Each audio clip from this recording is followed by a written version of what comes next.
सूर्य समप्रभाम निर्विघ्नं कुरु मयेषु सर्वदा नारायणं कृष्णदा संसार सारं भुजगेन्द्र हावामी सहितं नमामि। हरि साहब बहुत जन यहाँ पर हमारे साथ हमारी खुशियों में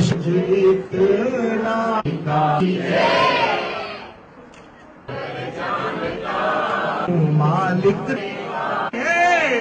मुझे इन सबको दिवाली की मुबारकबाद पेश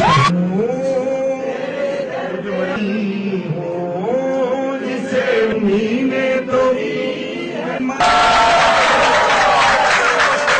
खतागार तेरा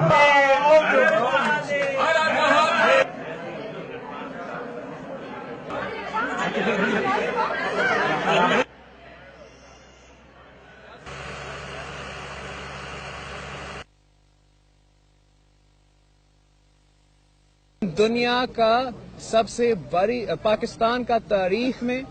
सबसे बड़ी दिवाली मनाएंगे और मैं चाहता था कि अगर हम ये करता है इधर सिंध में